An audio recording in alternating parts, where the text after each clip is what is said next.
여러분 안녕하십니까? 가장 빠른 종합뉴스 뉴스퀴즈 시작합니다. 사망자 4,300명, 부상자 2만 명, 튀르키예 강진으로 집계도 어려울 만큼의 인명피해가 발생했습니다. 추가 붕괴에 대한 공포로 구조작업도 난항을 겪고 있는 가운데 인도적 비극 앞에 전 세계 구호 움직임도 긴박합니다. 튀르키예 리포터를 연결해서 현재 상황 직접 듣겠습니다. 오늘 국민의힘 당대표 후보들이 한자리에 모였습니다. 숨고르기를 중단하고 활동을 재개한 안철수 의원은 총선 경쟁력을 강조했고 김기현 의원은 상대의 안보관을 공략했는데요. 여기에 이른바 김나연대 움직임도 있습니다. 오늘은 김기현 의원에게 질문할 텐데 먼저 국회 연결해서 후보부터 들어보겠습니다. 네, 김기현 의원이 나경원 전 의원과 세 번째로 만나서 많은 인식을 공유했다고 밝혔습니다. 나 전 의원이 사실상 김 의원에게 힘을 실어주는 제스처로 보이는데 당권 경쟁 구도에 어떤 영향을 줄지 주목됩니다. 국회 취재기자 연결합니다. 정유진 기자. 네, 국회입니다. 네, 잠시 뒤 여기에서 김기현 의원한테 직접 또 물어보겠습니다만은 김기현 의원 불출마 선언 뒤 자맹하고 있는 나경원 전 의원을 만났다고요? 네, 김기현 의원이 오늘 전당대회 불출마를 선언한 나경원 전 의원과 오찬 회동을 했습니다. 두 사람은 서울 중구 음식점에서 회동을 마친 뒤 기자들에게 공지해 짧은 발표를 했는데요.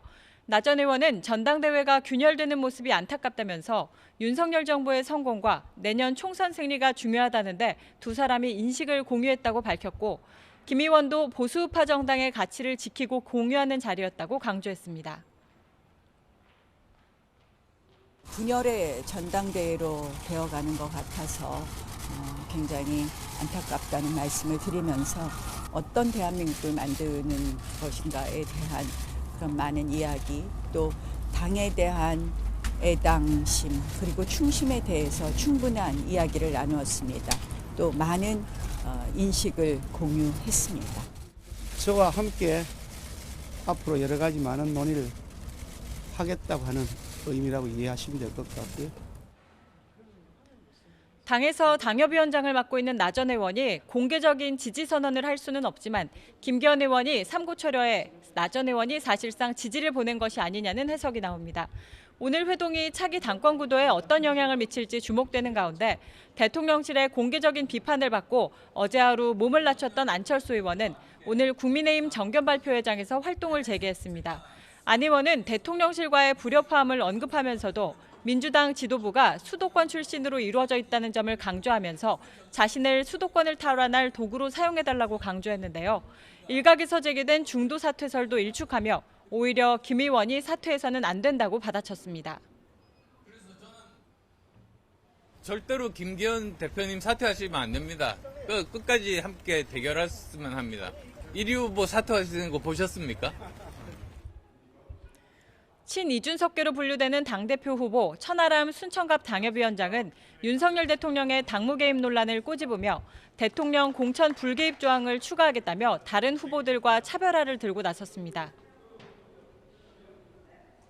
대통령이 공천에 개입하거나 대통령의 측근이 공천에 개입했을 때 항상 우리 당은 수렁에 빠졌습니다. 네, 신평 변호사는 김기현 의원 후원 회장직을 내려놨다고요? 윤석열 대통령 측근인 신평 변호사는 오늘 자신의 SNS에 자신의 잦은 언론 노출, 의견 발표가 김 의원에게 큰 폐를 끼치고 있다는 걸 절감한다면서 후원회장에서 물러나겠다고 밝혔습니다. 안철수 의원이 내건 유난연대론 허구성이 밝혀진 이상 자신의 역할도 끝났다고 밝혔는데요. 앞서 신 변호사는 안철수 의원이 당대표가 되면 윤석열 대통령의 국정운영 장악 능력은 약화될 수밖에 없고 윤 대통령이 탈당을 할 수도 있다고 말해 정계 개편설 등 논란이 일기도 했습니다. 관련해 역할론이 부각된 김한길 국민통합위원장은 자신은 정계 개편과 관련해 어떤 구상도 없다며 진화에 나서기도 했습니다. 네, 내일 이상민 행정안전부 장관 탄핵안 표결을 앞두고 또 정치권에서 여파가 이어지고 있죠? 국민의힘은 이번 결정이 이재명 대표 사법 리스크를 가리기 위한 정치적 행위라고 맹비난했습니다. 주호영 국민의힘 원내대표는 아침 회의에서 이 장관의 일부 언행이 부적절하기는 했지만 직무집행에 중대한 법 위반은 없다면서 기각될 경우 모든 책임은 민주당에 있다고 경고했습니다. 헌재가 인용할 가능성은 제로라는 원로 헌법학자의 의견도 있습니다. 민주당이 당론으로 발행한 탄핵이 기각된다면 그에 따른 혼란과 결과는 온전히 민주당이 책임져야 할 것입니다. 반면 더불어민주당은 국민의 생명과 안전은 타협할 수 없는 헌법적 가치라면서 이 장관을 문책하는 건 국회의 기본적인 책무라고 주장했습니다. 설령 정치적으로 불리할지라도 민주당은 그 계산기는 완전히 내려놓고 오직 국민이 하라는 일을 분명히 하겠습니다. 이와 함께 오늘 오후 국회에선 경제 분야 대정부 질문이 진행되고 있습니다. 민주당은 난방비 폭탄을 해결하기 위한 서민부담 대책 등을 마련해야 한다고 공세를 쏟고 있는데 국민의힘은 지난 정부의 탈원전 정책과 공공요금 인상을 지원해 나온 결과라며 내탁 공방이 이어지고 있습니다. 지금까지 국회에서 YTN 정유진입니다. 윤석열 대통령이 공직사회의 민간 수준의 유연한 인사 시스템과 파격적인 성과주의를 도입해 활력이 넘치게 해야 한다고 강조했습니다. 윤 대통령은 오늘 정부 세종청사에서 국무회의를 주재하고 공직자들의 생각이 바뀌지 않으면 경제 전쟁에서 살아남을 수 없다면서 이같이 말했습니다. 또 반도체 공장 하나 짓는데 경쟁국은 3년, 우리는 8년이 걸린다면서 기존의 관행과 규제의 틀을 과감히 깨야 한다고 말했습니다.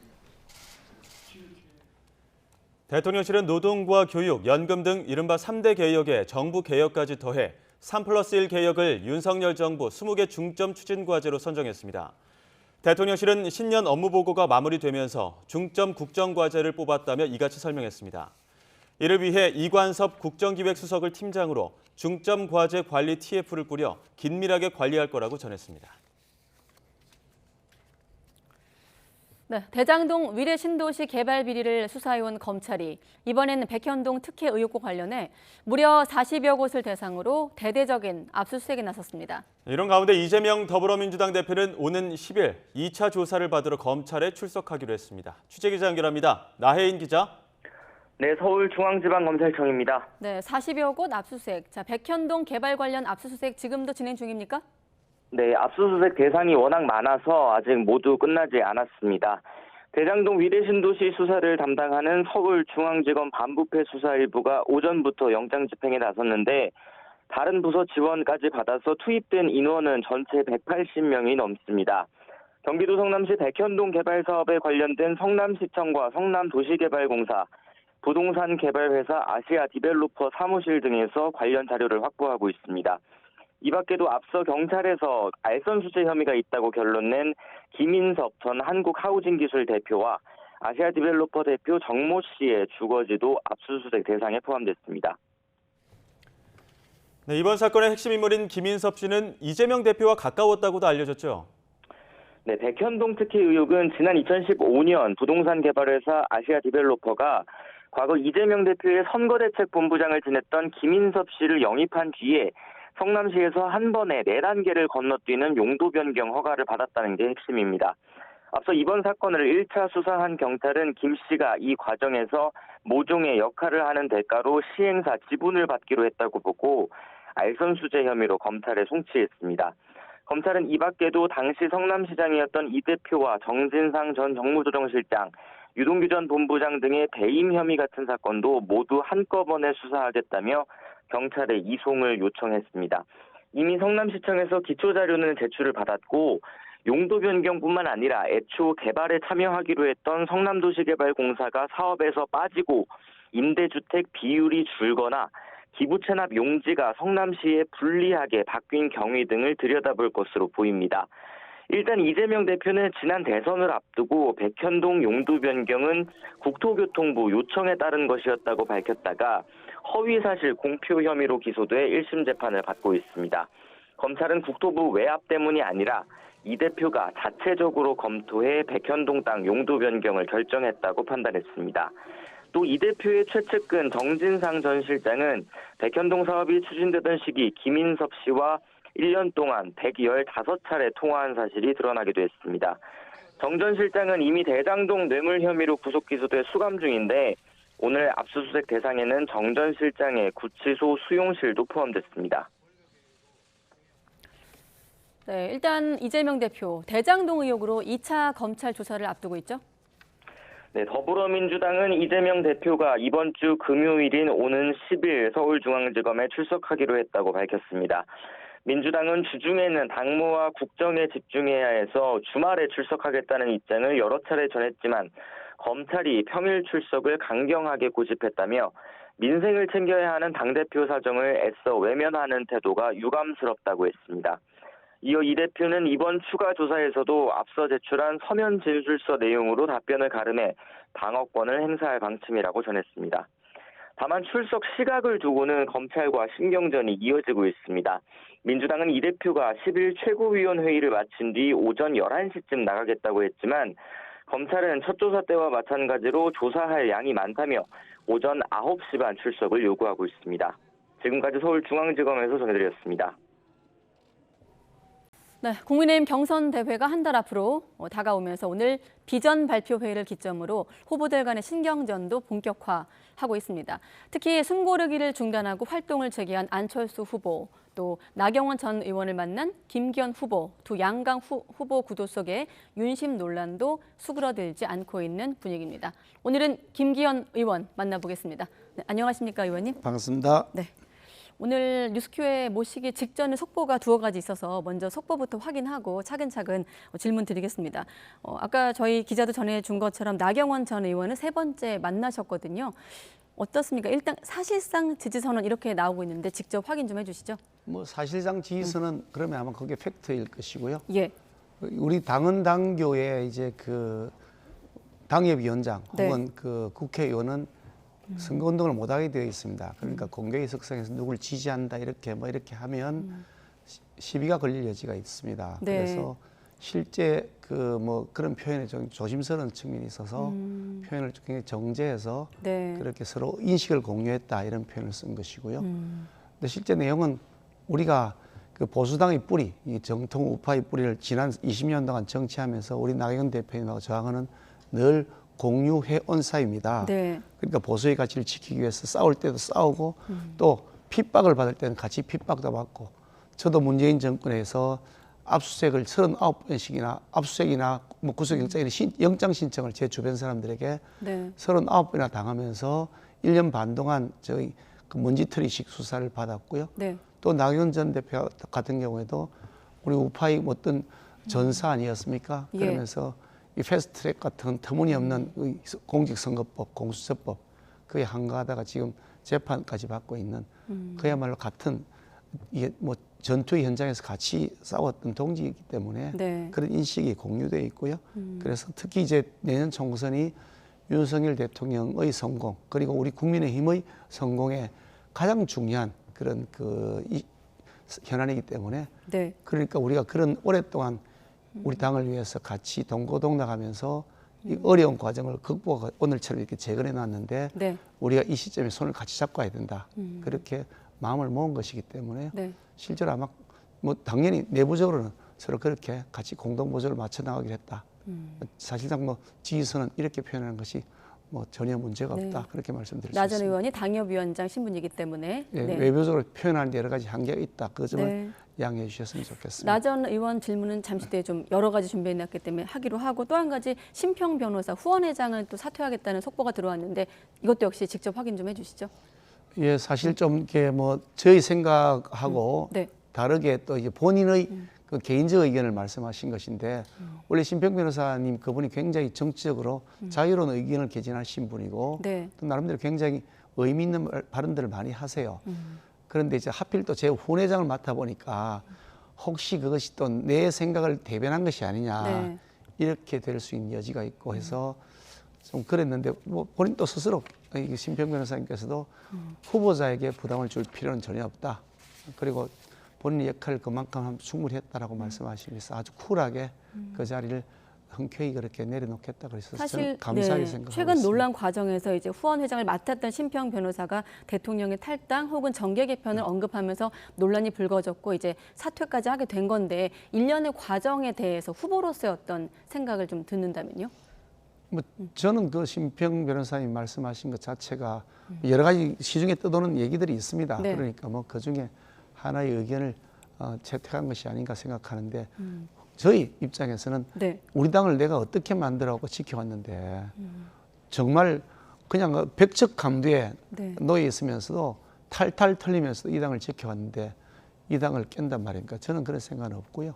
우리 당을 잘 만들어서 키워나가고 더 확대해서 중도 외연을 확장할 수 있도록 그 일을 해야 된다. 저는 그렇게 생각하는데 다만 이제 우리 심평 변호사님께서 우리에게 너희들 정신 좀 차려라 라고 하는 경고의 의미로 그런 말씀 주신 것이 아닌가 저는 그렇게 이해하고 있습니다. 네, 그럼 누가 후임자가 있는 겁니까? 후원회장은? 지금 후임자를 사실상 내정하고 절차를 진행하고 있습니다. 아직 소개할 단계는 아닌가요? 그렇습니다. 이 갑작스럽게 생긴 일이고 또 그런 데 비해서 또 선거는 빨리 진행돼야 되니까 네. 공석을 오래 둘 수가 없어서 의견을 다 타진하고 지금 절차를 진행하고 있습니다. 곧 발표될 그럴 것 예정으로 같습니다. 알겠습니다. 자, 그리고 오늘 오전에 또 중요한 행사가 있었죠. 비전 발표회 예비 후보가 한 자리에 모였는데 사실 두 가지가 저는 눈에 띄더라고요. 후보님, 의원님께서 넥타이를 유일하게 안 매신 부분이 좀 눈에 띄었고 또 한 가지는 천하람 후보를 중심으로 이제 안철수 후보와 양쪽에 섰는데 어떻습니까? 최근에 뭐 어제 이제 숨고르기에 들어간 안철수 후보가 오늘 또 공개 행보에 나서기도 했고 인사도 좀 오가고 그랬나요? 두 분 사이에? 뭐 그 자리에서 얘기도 좀 나눴죠. 안철수 안철수 후보가 옆에 같은 자리에 앉아서요. 네네. 제 그 핸드폰에 들어와 있는 모바일 폰에 들어와 있는 그 문자 보여주면서 네. 서로 얘기도 좀 나눴고요. 그리고 뭐 또 개인적으로 또 친한 사이기도 하고. 안철수 예예. 의원하고 천하람 후보하고도 뭐 이런저런 얘기를 좀 나눴죠. 뭐 길게 얘기를 나눌 자리는 아니었습니다. 왜냐하니까 시작할 때까지 그 인터벌이 몇 분 안 되는 시간이었고 네. 또 다들 긴장하고 있는 시간이니까 그러니까 뭐. 저 네. 지금 보이죠? 영상 딱 나오네.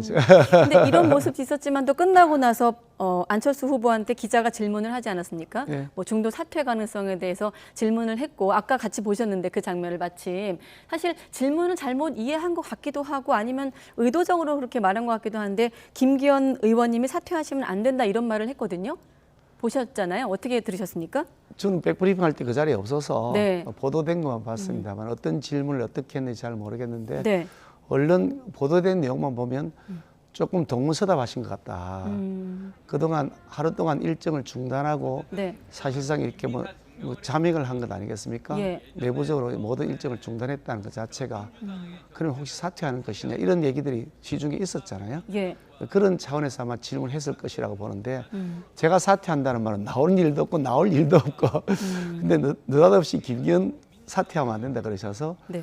좀 생뚱맞다 싶기도 하고 또 한편으로는 별로 그렇게 적절하지 않은 표현 같다. 상대 후보에 대해서 아예 사실하고 전혀 다르고 근거도 없는 낭설을 전제로 해서 자꾸 이렇게 말씀하시면 불필요한 오해를 일으킨다. 좀 점잖하게 해주셨으면 좋겠다는 말씀 다시 한번 드립니다. 질문은 아마 안철수 후보에 대한 질문이었던 것 같은데 기자의 질문은. 당연히 그랬겠죠. 네, 예. 안철수 의원을 향해서 왜 중도 사퇴에 대한 질문이 나오는 걸까요?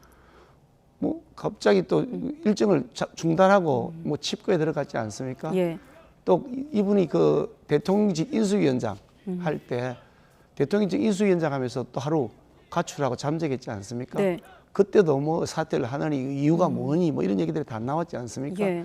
과거에 여러 가지 전력들이 있었기 때문에 또 이 그 안철수 후보께서 그동안 후보 출마했다가 사퇴하신 일도 많이 있었잖아요. 네, 그러다 보니까 아마 그런 얘기가 같이 이렇게 오버랩되면서 네. 나왔던 질문이 아닌가 뭐 그런 생각을 그 나름대로 하고 안철수 있습니다. 의원은 김기현 의원을 향해서 사퇴하시면 안 된다는 아무튼 답변을 했는데 혹시 관련해서 김기현 의원도 같은 질문을 드린다면 어떤 답변하시겠습니까? 안철수 의원을 향해서. 저는 안철수 후보께서 끝까지 계속해서 같이 선의 경제를 펼쳐주시면 좋겠습니다. 우리 당 대표를 뽑는 것이 네. 아주 페어플레이하면서 치열하게 해야죠. 아니 이 경선이라고 하는 것 자체도 네. 우리 당으로 보면 어쩌면 흥행의 과정이지 않습니까? 우리 당에 대한 국민들이 관심을 높이는 것인데 네. 치열하게 해야죠. 그냥 두루뭉술하게 뭐 뜨뜻미지근하게 하는 것은 절대로 바람직하지 않다고 생각하고요. 네. 치열하게 논쟁을 벌이되 그 대신 페어플레이 하자. 그리고 우리 보수 우파는 늘 존중하는 것이 이게 에티켓입니다. 예의입니다. 네.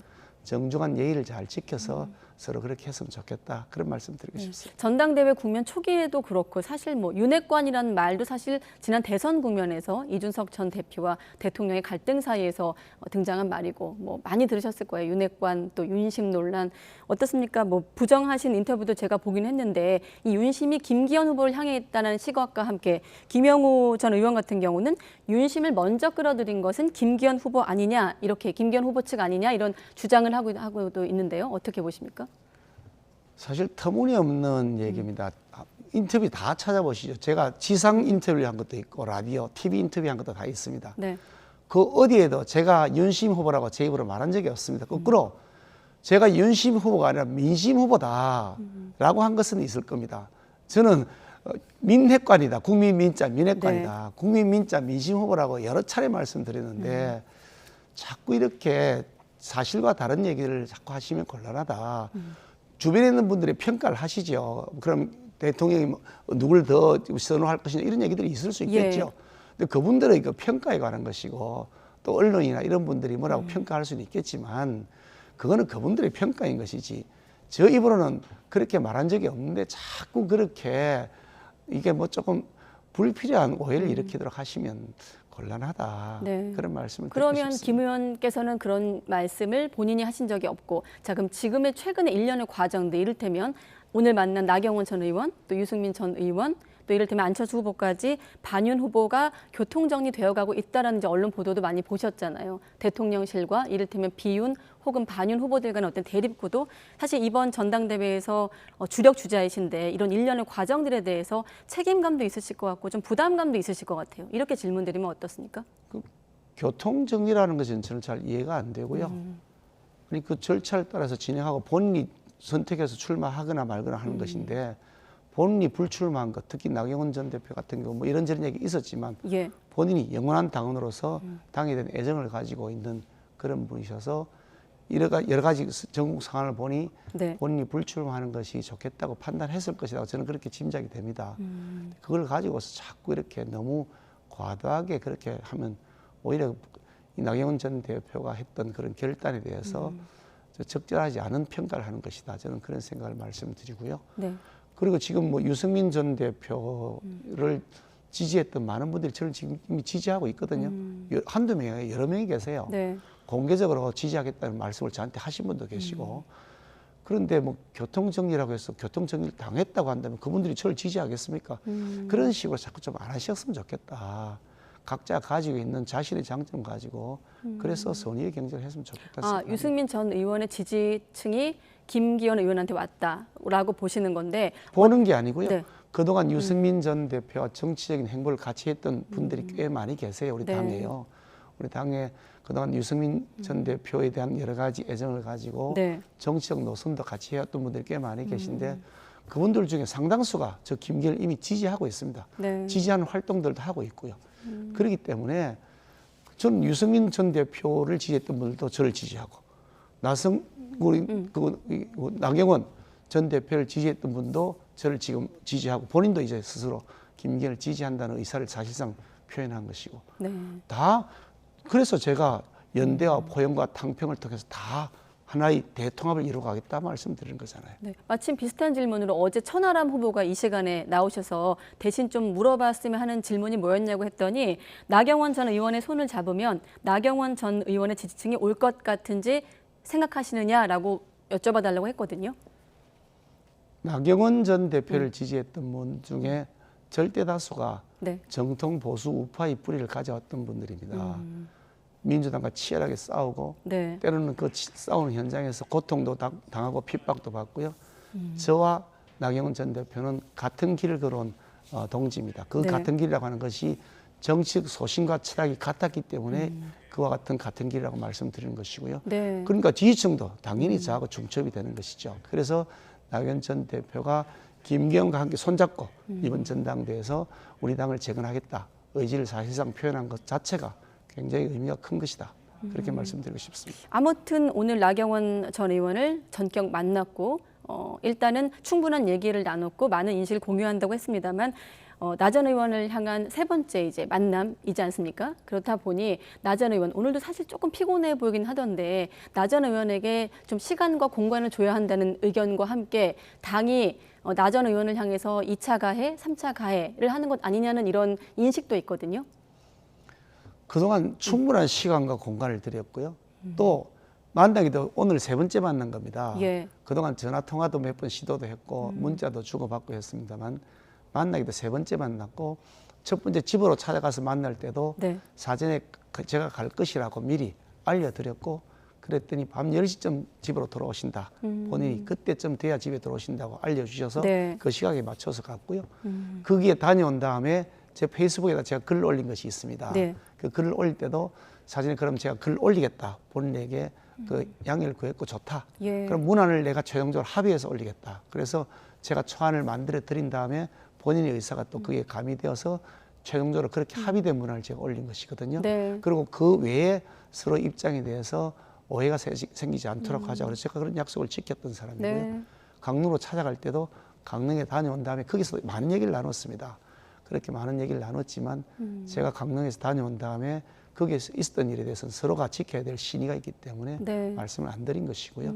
그래서 오늘 만나고 난 자리에서는 최종적으로 이렇게 하자라고 다 합의를 보고서 제가 말씀드리는 것입니다. 서로 간에 깊은 신뢰관계가 있어 왔습니다. 20년 예. 동안 같이 정치를 똑같은 길 걸어갔는데 왜 신뢰가 없겠습니까? 그러면 말씀 나온 뭐 김에 며칠 사이에 이루어진 일이 아니고요. 예. 오랫동안의 신뢰가 형성된 기반 하에서 서로의 인식을 공유한 것이기 때문에 네. 충분한 시간과 공간을 다 가지고서 논의한 것입니다. 오랫동안 쌓인 공감대가 있었고 신뢰가 있다는 말씀 들었는데 한 가지만 또 직접적인 질문 한 가지만 더 하겠습니다. 어제 천 후보도 말씀을 하신 부분이고 이따가 지지율 얘기를 할 텐데 조금 김기현 후보가 조급함이 좀 노출된 것 아니냐, 나경원 전 의원을 향한 어떤 구애가, 그런 질문에 대한 답변을 좀 들을 수 있을까요? 그 뭐 답변할 가치조차 없는 것 같아요. 아니 같은 정치적 동지끼리 만나서 네. 손을 잡고 가야죠. 우리가 지금 전당대회를 치르면서 한 사람이라도 더 당을 끌어들이기 위한 노력을 해야지. 우리 당의 동지들을 배척하고 가는 것을 더 장려하자. 빨리 손을 잡고 우리가 연대하자. 네. 그거 당연한 거죠. 심지어 저는 민주당 인사이거나 혹은 민주당과 우리 당 사이에 중도 있는 인사이거나 상관없이 네. 우리 당의 보수의 가치를 같이 공유하겠다. 그리고 윤석열 정부의 성공과 국민의힘의 차기 총선의 승리를 위해서 마음을 모으겠다는 분이 있으면 지금이라도 당장 저는 손을 잡고 삼고천리에서 손 잡고서 같이 가자고 할 겁니다. 그걸 가지고 그럼 초조하다고 그러실 겁니까? 당을 이끌어가겠다는 예. 대표는 통 크게 전체 국민을 보고 가야 된다. 그런 생각을 하고 있습니다. 네, 알겠습니다. 자, 지지율 얘기로 넘어갈 텐데 최근에 여론조사 추이라든지 지표, 캠프 차원에서는 어떻게 좀 분석하고 계십니까?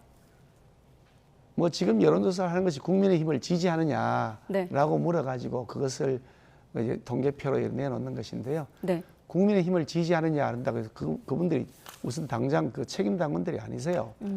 국민의힘이 지지한다고 해서 책임당원이 되었으면 우리 책임당원이 몇 천만, 적어도 뭐 한 몇 천만 원 되었지 않겠습니까? 예. 천 몇백만 원 됐겠죠. 그렇지 않거든요, 저희들이요.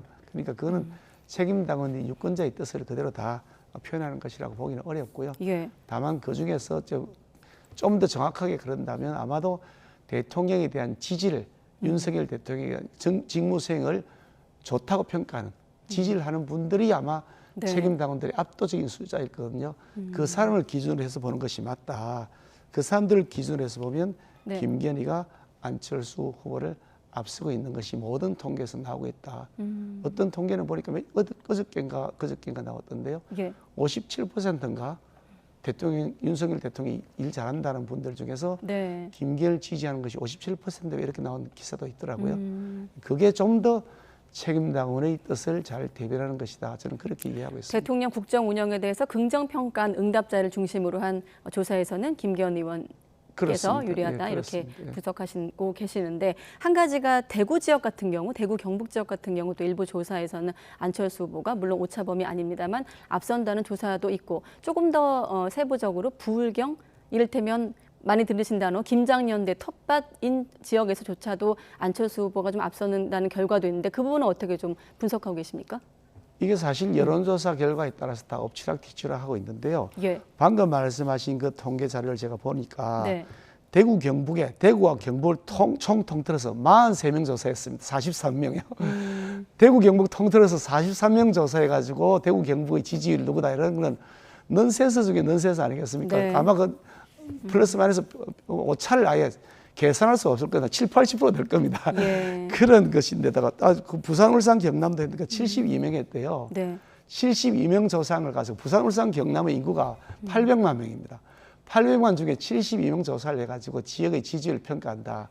그건 넌센스 중에 넌센스죠. 그런 표본 오차의 엄청난 이 표본 오차를 가지고 있는 것을 가지고서 발표한다는 것 자체가 바람직하지도 않고 네. 그런 형태의 조사를 할 것 같으면 아예 의미가 없다. 진짜 제대로 해서 그 진짜 대구 경북 가령 최소한 500만 명 이상 해야 돼. 500명 이상은 해야 되겠죠.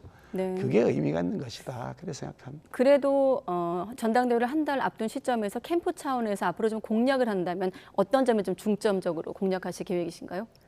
지지율 관련해서.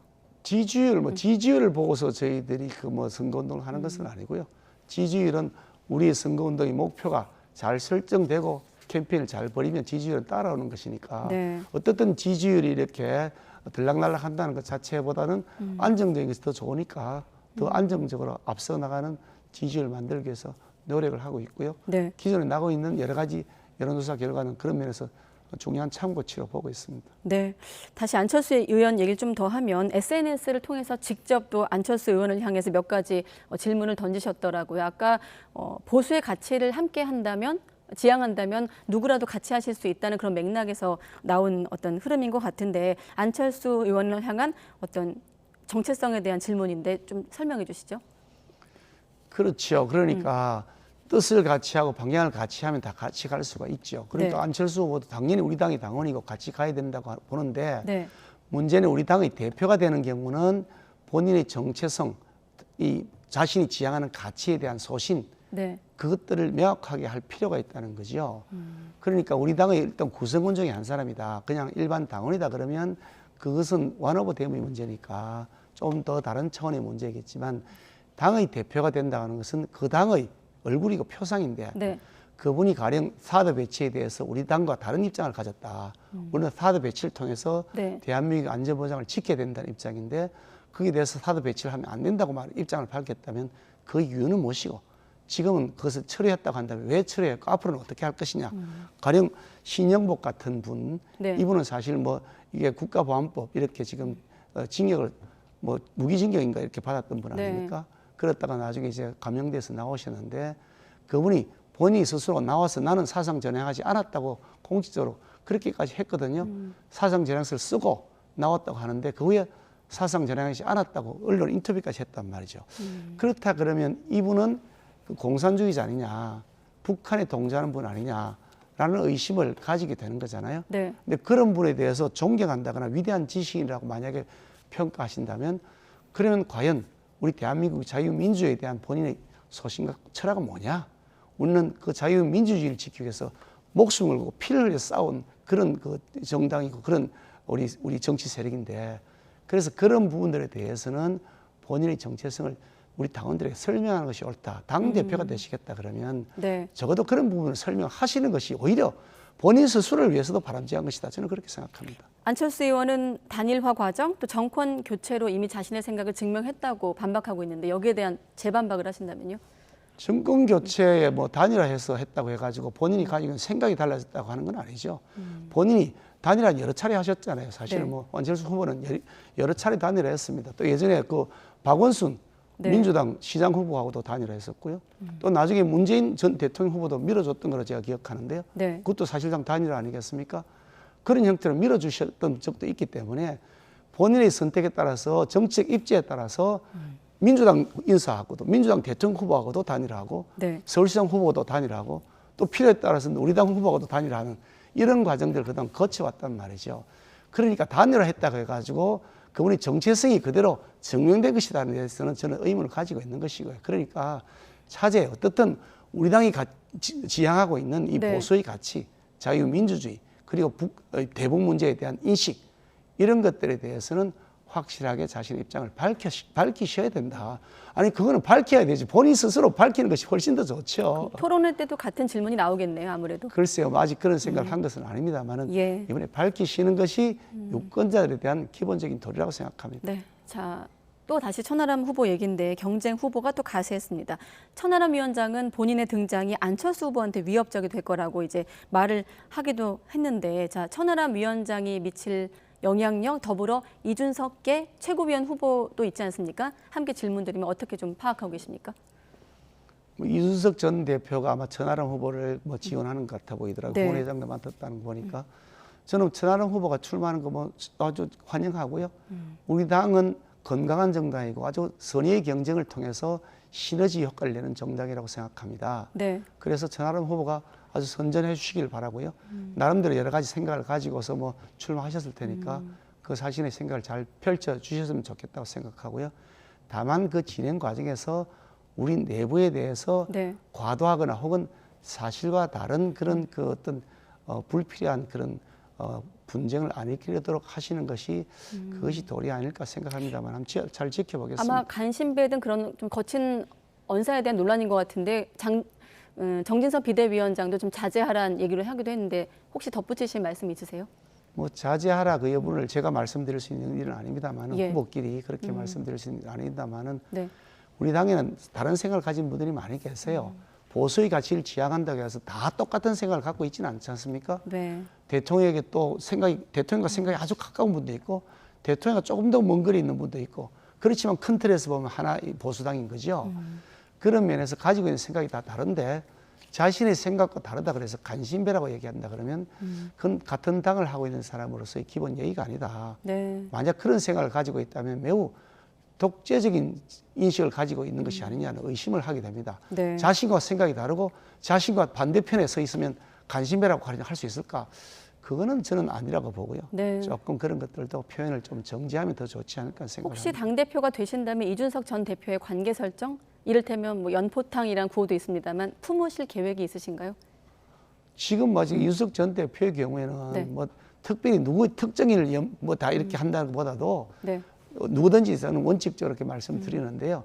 이준석 전 대표에게는 아직 뭐 당원권 정지라는 문제도 남아 있고 또 거기다가 이게 사법적인 문제가 아직 해결이 안 되고 있지 않습니까? 네. 근데 그것이 유죄가 될지 무죄가 될지 아직 판가름이 안 난 상태여서 그것을 좀 지켜봐야 되지 않을까 하는 생각을 합니다. 네. 시간은 거의 다 됐는데 이 질문을 꼭 드려야 되니까 자, 어떤 당대표가 필요한지 끝으로 질문 드리겠습니다. 우리 당의 대표는 이번에 꼭 총선을 이길 수 있는 안정된 리더십을 가져야 됩니다. 과거에 우리가 내부 총질이라거나 혹은 내부의 분열을 가져오면서 우리 당이 많은 고통을 겪었고 엄청난 그 지지율 폭락을 겪었습니다. 이제 더 이상 그런 고통을 반복하지 않아야 되는 것이고요. 당을 안정적으로 이끌 수 있으면서 그 안정적의 개혁, 그것을 이끌어 나갈 수 있는 사람이어야 된다 하는 말씀을 드리고 싶고요. 그것이 말이 아니라 행동으로 과거의 행적으로 검증돼야 된다. 저 김기현처럼 원내대표를 맡아서 대통령 선거도 이기고 지방선거도 이겨내는 그런 지도자 역할을 했던 검증된 리더십, 바로 그것이 내년 총선을 압승으로 이끌 수 있는 첩경이다. 그런 면에서 저 김기현에 대한 압도적 지지를 부탁드리겠습니다. 네, 국민의힘 당대표 후보에게 듣는다. 오늘은 김기현 후보와 함께했습니다. 의원님 오늘 말씀 고맙습니다. 감사합니다. 네.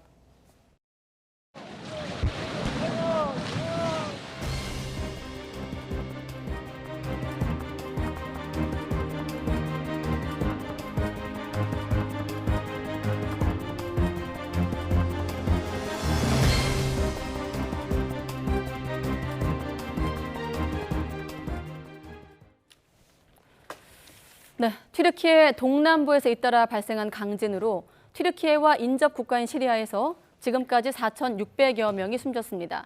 부상자도 2만 명을 넘습니다. 시간이 갈수록 사상자 숫자가 늘고 있지만 악천후 속에 구조 작업이 쉽지 않은 상황입니다. 국제부 연결해 보겠습니다. 김원배 기자. 네, 국제부입니다. 네, 사상자가 계속 늘고 있는 상황인데 지금까지 파악된 피해 상황 알려주시죠. 네, 지금까지 튀르키예와 시리아 지역을 합쳐 4,600여 명의 사망자가 발생했습니다. 튀르키예는 물론 남부 인접국 시리아에서도 사상자가 급격히 늘어나고 있습니다. 튀르키예 관영 아나돌루 통신에 따르면 튀르키예 정부는 현재까지 사망자가 3,381명으로 늘었다고 밝혔습니다. 또 부상자는 24,426명이라고 밝혔습니다. AP통신에 따르면 시리아에서는 정부군과 반군 통제 지역을 합쳐 사망자가 1,219명으로 집계됐습니다. 또 부상자는 정부군 통제 지역에서 약 1,450명, 반군 통제 지역에서 수백 명이 발생했습니다. 튀르키예와 시리아 두 나라를 합쳐 4,600여 명 사망에 2만여 명 이상 부상으로 잠정 집계되고 있습니다. 무너진 건물이 워낙 많고 구조 속도가 빠르지 않아 피해자는 더 늘어날 것으로 우려됩니다. 네, 그러니까 첫 지진 후 또 다른 강진이 뒤이어 온 점도 피해가 커진 이유로 꼽히고 있죠. 그렇습니다. 우선 최초 지진은 현지 시각 어제 새벽 4시 17분쯤, 우리 시각으로는 어제 오전 10시 17분쯤 튀르키예 남부 도시 가지안테프에서 33km 떨어진 내륙 지역에서 발생했습니다. 지진 규모는 리히터 규모 7.8로 이는 1939년 이후 튀르키예에서 기록된 가장 강력한 지진 수치입니다. 진앙에서 1000km 떨어진 지역에서도 진동이 느껴지는 등 피해 지역도 광범위합니다. 게다가 진원이 20km가 되지 않을 만큼 얕고 사람들이 잠든 새벽 시간대에 건물 붕괴와 파손이 잇따르면서 피해가 컸습니다. 여기에 우리 시각 어젯밤 7시 24분쯤 첫 강진이 발생한 곳에서 멀지 않은 지역에서 규모 7.5의 지진이 또 발생했고 80여 차례의 여진까지 이어졌습니다. 오늘 또 우리 시각 오늘 낮 12시 13분쯤 규모 5.3의 여진이 발생했습니다. 네, 그리고 세계의 여러 나라가 튀르키예로 도움의 손길을 보내고 있지 않습니까? 네, 조 바이든 미국 대통령은 에르도안 튀르키예 대통령에게 전화를 걸어 북대서양 조약기구 동맹국인 튀르키예에 애도를 표하고 지원을 제공하겠다고 밝혔습니다. 존 커비 백악관 국가안전보장회의 전략소통조정관은 각각 79명으로 구성된 2개의 수색 구조팀을 급파했다고 전했습니다. 일본도 튀르키예 정부의 요청을 받고 어제 경찰 관계자 20여 명과 구조견으로 구성된 구조대 1진이 튀르키예 이스탄불을 향해 출발했습니다. 중국 정부는 튀르키예에 1차로 4천만 위안, 우리 돈으로 약 74억 원 상당의 긴급 원조를 하기로 했습니다. 아울러 중국의 민간 구조단체는 지진 구조 전문가 8명으로 구성된 지원팀 1진을 파견했습니다. 인도도 국가재난대응군 수색 구조팀이 1차 구호 물품을 가지고 공군기 편으로 튀르키예로 떠났습니다. 지금까지 국제부에서 전해드렸습니다. 네, 무너진 건물이 워낙 많고 구조 속도가 빠르지 않아 피해자가 더 늘 것으로 우려되고 있는 상황인데 현재에선 필사적으로 구조 작업이 계속되고 있습니다. 생존자 수색은 시간과의 싸움이지만 피해가 대규모로 발생한 데다 악천후로 인해 구조 작업에 어려움을 겪고 있습니다. 한영규 기자가 보도합니다. 튀르키예에서 발생한 강진은 사람들이 깊은 잠에 빠진 새벽 4시쯤 발생해 피해가 더 컸습니다. 잠에서 깨어나지 못한 이들은 건물 잔해에 깔려 매몰됐고 밤새 필사적인 구조 작업이 계속됐습니다. 하지만 워낙 피해 지역이 넓은 데다 건물 잔해 더미가 많아 구조의 손길이 닿지 않는 곳이 많았습니다.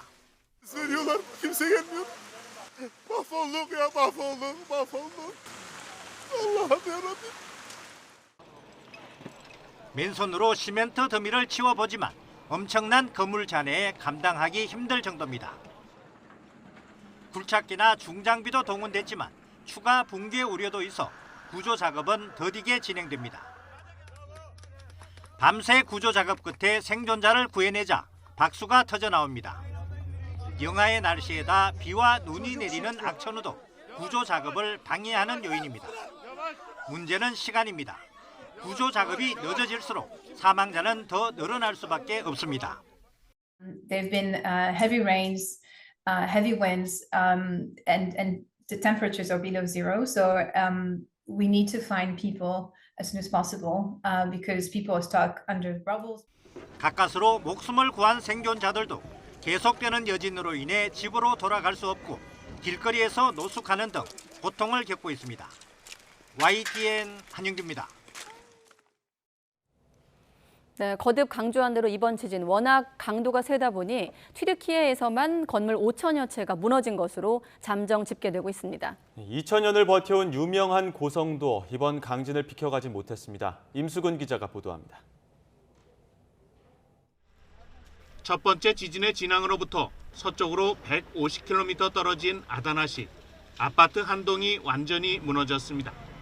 1차 지진에 이어 규모 6.7의 여진이 강타하면서 무너진 것입니다. Burası 7. kat. Yengemi arıyorum. İçeride yeğenlerimle 2 tane yeğenim var. Eşi ve yeğenim var. Yengem dün akşam onların yanına gelmişti misafir olarak. Yengem şu anda yengemin cenazesi kenarda gördük.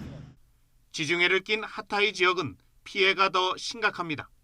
아파트 3채가 잇따라 무너진 가운데 잔해 속에서 흰 연기가 치솟습니다.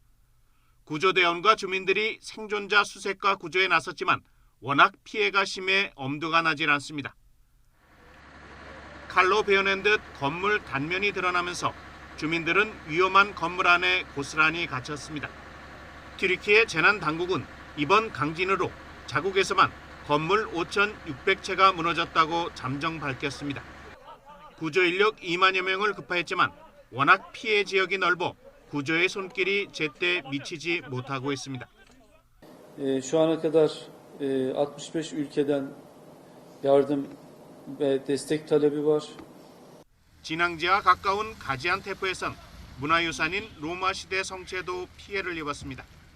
2200년 세월 동안 굳게 버텨왔던 망루는 곳곳에 금이 갔고 성벽은 대부분 크게 무너져 내렸습니다.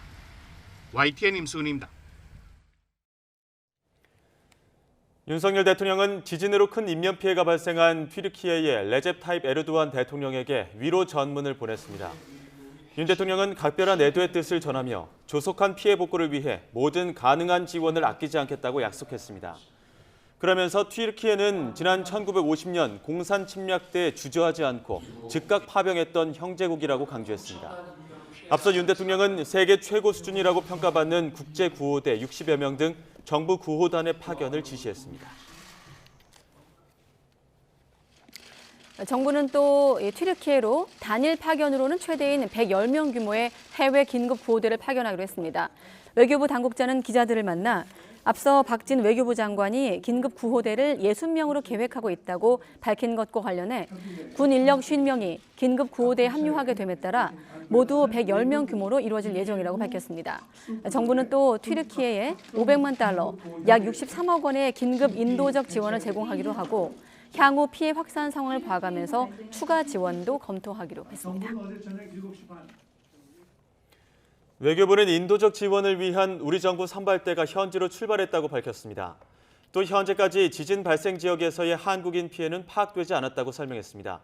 피해 지역에서 연락이 끊긴 한인 청년 1명은 지진 발생 이후 전화 통화가 됐지만 현재 추가로 연락이 안 되는 상황이어서 계속 확인 중이라고 덧붙였습니다.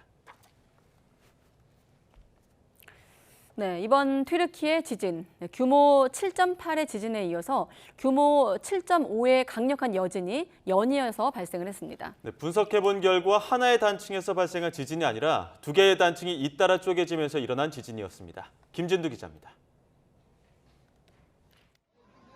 규모 7.8의 강진은 튀르키예 가지안테프시 서북서쪽에서 일어났습니다. 그동안 잠잠했던 동아나톨리안 단층에서 일어난 지진입니다. 그런데 9시간 뒤 여진으로 보기에는 너무 강력한 규모 7.5의 지진이 또 일어났습니다. 위치는 가지안테프 북쪽 108km 지역. 규모 7.8의 강진이 일어난 위치에서 벗어난 지역입니다. 단층의 각도와 종류도 규모 7.8의 단층과 다릅니다.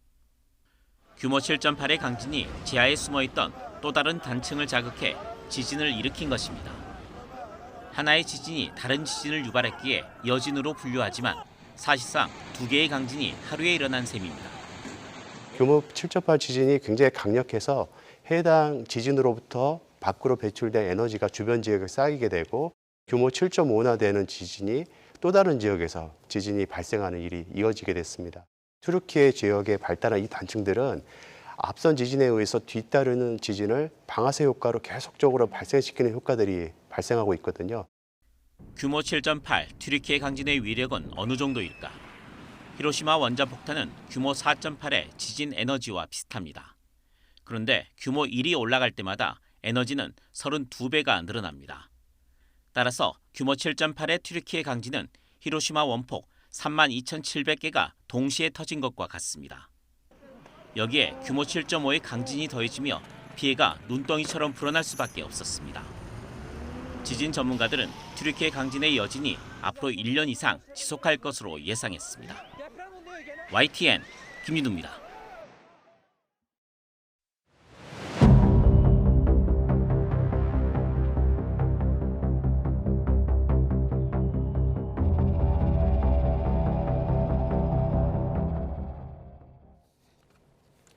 네, 이번엔 튀르키예 현지에 있는 YTN 리포터 화상으로 연결해서 자세한 현장 상황 알아보겠습니다. 임병인 리포터 나와주시죠. 네, 안녕하세요. 네, 안녕하십니까. 튀르키예 지금 현지 시각으로 아침 10시쯤 돼가는데 지금 리포터님 안전한 곳에 계신 겁니까? 네, 제가 있는 곳은 튀르키예 서부 이즈미르 지역인데요. 네. 이번 지진으로 피해를 입은 것은 없지만 2020년 이즈미르 지역에도 7.0의 지진이 발생해 건물이 흔들리는 것을 경험했습니다. 네. 지진이 얼마나 무서운지 경험한 바 있기 때문에 이번 현장 뉴스가 나올 때마다 너무나도 참혹한 광경을 보면서 그때 느낌이 다시 느껴지는 것 같습니다. 과거 2020년에도 지진을 경험한 바 있으시다고 설명해 주셨는데, 자, 가지안테프 일대에서 발생한 강진의 진동을 이집트 카이로에서까지 느낄 수 있을 정도였다고 들었거든요. 조금 더 설명을 좀 해주시죠. 네. 어느 정도였는지. 네, 제가 있는 곳 이즈미르 지역에서는 지진이 네. 발생한 지역에서 1100km 정도 떨어진 곳이라 진동은 감지하지 못했습니다. 그리고 유수를 통해서 지진 소식을 들었습니다. 예. 그러니까 이집트 카이로는 한 1000km 떨어진 걸로 알려지고 있는데 지금 임병 리포터 계신 곳은 거기보다 조금 더 멀리 있기 때문에 진동을 느끼지 못하셨다 이렇게 말씀해 주셨는데요. 지금 현지에서 발생한 사망자가 4,600여 명이고 부상자 2만 명 넘는다 이렇게 밝혀지고 있습니다. 네. 대참사 발생한 이후에 이틀째인데 지금 현재 상황은 어떻게 돌아가고 있습니까? 네, 튀르키예 사망자 수와 부상자 수가 계속해서 증가하고 있습니다. 사망자 수 2,921명, 네. 부상자 15,834명입니다. 건물은 6,217채의 가옥이 완전히 붕괴됐고요. 네. 붕괴 위험이 있는 건물은 1,400채가 넘습니다. 현재까지 구조된 사람은 7,840명이고 네. 이재민은 33만 8천 명에 이릅니다. 하타이주 일부 항구가 지진으로 완전히 파손됐고요. 11개 주 안에 있는 공항 4곳이 폐쇄된 상황입니다. 전국 각지에서 도움의 물자를 보내고 있는데요. 도로와 교통시설이 완전히 파손되어 들어가는데도 어려움을 겪고 있는 상황입니다. 네. 사상자 수가 기하급수적으로 늘고 있는데요. 현재 들어가는 의료 인력들이 턱없이 부족하고 영하로 떨어지는 추운 날씨 속에서 사상자들이 건물 안으로 들어가지 못하고 길에서 대기하며 치료받지 못하고 있는 상황입니다. 네, 날씨도 춥고 그래서 구조 작업도 난항을 겪고 있는 상황에서 이재민들이 갈 곳이 없어서 여진 공포 속에 거리로 내몰려 있다까지 전해주셨는데, 혹시 지금 한국에서도 중점적으로 보도를 하고 있는 상황인데 저희가 알지 못하고 있는 현지 언론 보도 내용이 있을까요? 좀 추가적으로? 네, 튀르키예는 지진과 산불, 태풍과 같은 자연재해가 발생하면 네. AFAD, 재난비상관리청이 곧바로 가동이 됩니다. 그리고 수색 및 구조를 담당하는 비정부 조직기관인 AKUT가 곧바로 운영이 되는데요. 네. 이번 지진 발생한 직후에도 이 두 개 기관이 합동으로 붕괴된 건물 안에 매몰된 사람들을 구조하고 있는 상황입니다. 하지만 200여 차례가 넘는 여진이 계속해서 발생하고 있고 지진 발생 지역의 추운 날씨로 인해서 구조에 어려움을 겪고 있습니다. 나토와 EU 국가들, 미국, 이스라엘, 핀란드, 아제르바이잔 등 전 세계 65개 국가에서 구조의 손길을 보내고 있습니다. 그리고 전쟁 중에 있는 러시아와 우크라이나도 네. 도움의 손길을 보내서 구조에 힘을 더하고 있습니다. 예. 지금 여러 곳에서 도움의 손길이 오고 있긴 하지만 아직 구조 작업을 시작하지 못한 곳도 있다고 하고요. 지금 사망자도 집계치가 계속 지금 증가하고 있는 추세인데 지금 피해 규모는 어느 정도 또 확대될 가능성도 곳곳에 배제할 수 없는 상황 아닙니까? 네, 지금 저도 2020년 이즈미르 지진을 경험한 바 있고요. 그리고 네. 현장을 취재를 직접 했는데요.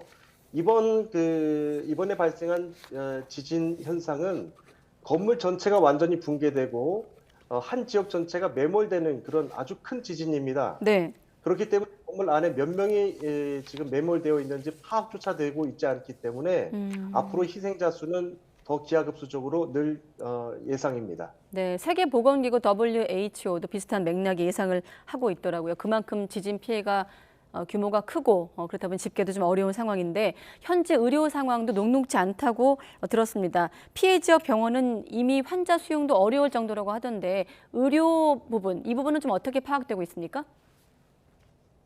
예, 피해 지역 병원도 네. 의료 지역이 의료 상황이 굉장히 턱없이 부족한 상황입니다. 네.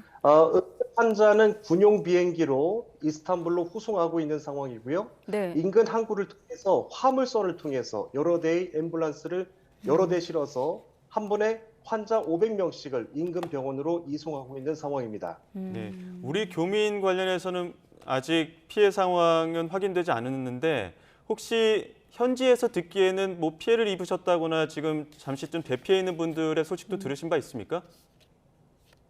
네, 이번 지진이 발생한 11개 주에서는 한인이 대략 100여 명 정도 거주 중에 있는데요. 네. 현재까지 접수된 인명피해는 없습니다. 지진 피해가 심한 하타이주 안디오 개신교회 건물이 완전히 붕괴됐고요. 하타이주 교민 7명과 방문객 4명이 현지에서 대피해서 나와 메르신 지역으로 안전하게 머무르고 있는 것을 확인했습니다. 네. 어제는 하타이주 교민 안전을 위해 대사관에서 직원이 급파해서 대피를 시켰다고 알려왔습니다. 지진난 지역의 통신이 불안정한 상황이라 우리 안디오 개신교회 담임 목사와 현재 연락하는 것이 어려운 상황에 있습니다. 그래서 네. 문자를 통해서 그 당시의 상황을 주고받았는데요. 네. 지진이 발생 당시 교회 3층 건물 중 1층만 남기고 전체가 다 무너졌다고 합니다. 교민들은 대부분 대피 중에 있었는데 교민 일부가 대피 중에 낙석에 맞아서 철가상을 입었고요. 예. 새벽에 대피할 때 무너진 건물들로 나오는 것도 굉장히 어려워서 어려움을 겪었다고 합니다. 네. 건물들이 골목골목이 무너진 잔해들로 막혀서 그리고 무너진 잔해들의 먼지로 막혀서 구분을 할 수가 없었다고 합니다. 여진 때문에 탁자 밑으로 숨고 잠도 못할 정도였고 호텔 밖으로 여러 번 피신했다는 말씀을 해주셨습니다. 대사관과의 소통은 잘 되는지, 그리고 또 한 가지 교민들끼리는 어떻게, 아까 문자로 소통한다고 하셨는데 그런 소통에 어떤 좀 문제점이나 애로사항이 있는지 좀 소개해 주시죠. 네, 지진이 발생한 남부 쪽으로 메르신 지역이 있는데요. 네.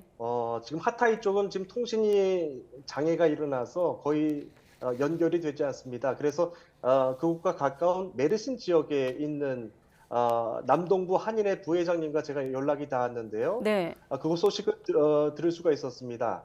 그곳에는 32명의 교민들이 계시는데 모두 무사하십니다. 다만 계속되는 여진으로 인해서 집에 머무를 수가 없다고 해서 차 안에 머물러 있거나 예. 바로 대피할 수 있는 1층 건물에 함께 모여 있다고 합니다. 메르신 옆 아다나 지역에도 30명 정도의 교민이 있는데 앙카라나 다른 서부 지역으로 이동했다고 알려왔습니다. 예, 지금 우리 교민뿐만 아니라 지금 튀르키예 국민 고통도 헤아릴 수 없을 정도긴 한데 벼랑간에 지금 거처를 잃다 보니까 지금 노숙 생활을 하고 있다 이런 소식도 전해지고 있거든요. 혹시 현재 그 당국에서 어떤 지원책들은 나오고 있습니까? 예, 튀르키예는 곳곳마다 스포츠 센터 시설이 아주 많습니다. 네. 그래서 그곳을 모두 개방해서 24시간 음료와 음식을 지금 제공해주고 있고요. 따뜻하게 침구류를 제공해주고 있습니다. 그 외에도 대학교 기숙사를 전부 개방해서 사람들이 머물 수 있는 곳을 안내해주고 있습니다. 그리고 적십자에서 식사와 옷, 침구류 등을 지금 공급해주고 있는 상황에 있습니다.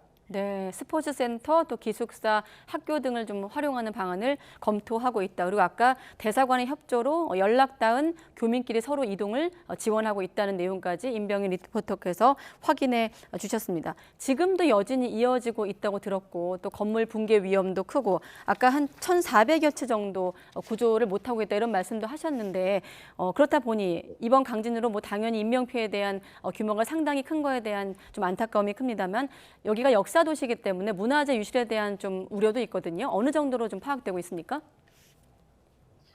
네, 가지안탑은 문화의 시작점이자 역사의 시작점이기도 합니다. 가지안탑에는 칼레시라고 하는 네. 1500년 된 고대 성이 있는데요. 그것도 무너져 내렸고 17세기에 지어진 시루바니 모스크도 일부 파손된 걸로 알려졌습니다.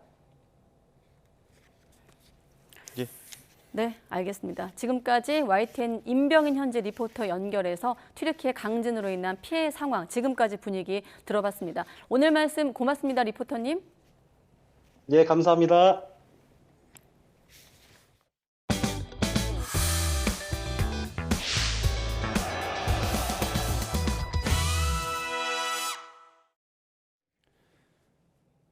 지난 4일 밤 전남 신안 해상에서 전복된 청보호는 인양을 위해 오늘 새벽 물살이 약한 해역으로 옮겨졌습니다.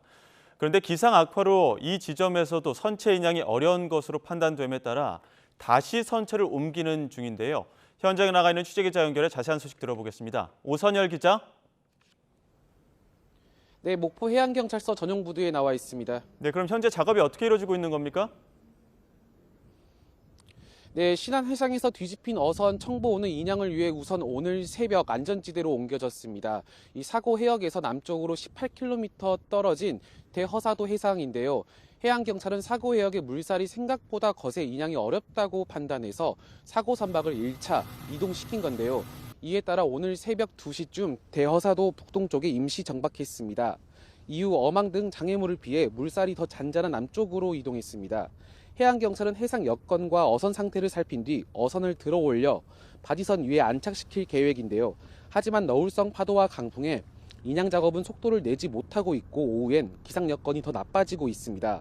결국 인양 작업이 힘들어지면서 닻을 올리고 더욱 안전한 장소로 가기 위해 인근 섬인 소허사도로 다시 이동을 하고 있는데요. 구조당국은 청보호가 인양되는 대로 본격적인 침몰 원인 조사를 진행할 계획입니다. 네, 그리고 청보호를 바지선으로 끌어올리는 대로 또 남은 실종자 수색도 진행이 되는 거죠? 네, 그렇습니다. 앞서 말씀드렸듯이 현재 청보호는 유실 방지막이 설치된 상태입니다. 어선이 크레인 바지선에 올려지면 해상보다 수월하게 선체로 진입할 수 있기 때문에 수색이 더 빨라질 것으로 보입니다. 앞서 해경은 어제 실종자 9명 가운데 5명 모두 선내에서 발견해 목포의 한 장례식장에 임시 안치했는데요. 발견된 실종자 모두 한국인으로 확인됐습니다. 선내 침실에서 자고 있다가 또는 기관실 배수 작업을 하는 과정에서 실종된 거로 보이는데요. 해경은 배 안에서 추가 실종자가 나올 가능성도 있다고 밝혔습니다. 남은 실종자는 한국인 32명과 외국인 32명 등 모두 4명입니다. 갑판 위에 선원들이 나와 있었다는 구조자의 진술이 있었던 만큼 사고 해역에서도 수색이 병행되고 있습니다. 해경은 오늘 수색에 선박과 항공기 등 장비 73대를 투입했는데요. 사고 해역 주변 동서남북 방향으로 5.5km 구간을 더 확대해 실종자 수색을 진행하고 있습니다. 구조당국은 실종자 가족 전체의 인양 동의를 얻을 만큼 수색과 인양 작업에 총력을 기울이고 있습니다. 지금까지 목포 해양경찰서 전용부대에서 YTN 오선열입니다.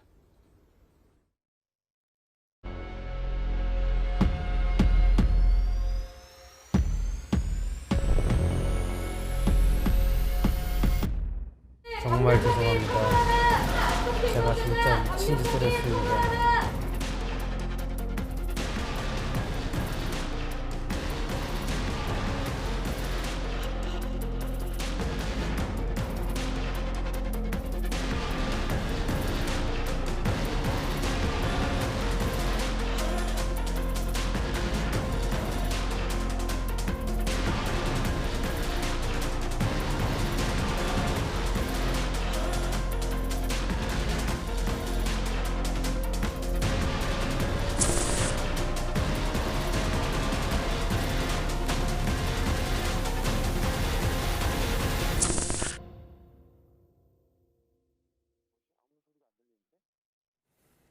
네, 보신 것처럼 신당역 보복 살해 혐의로 기소된 전주환이 1심에서 징역 40년을 선고받았습니다.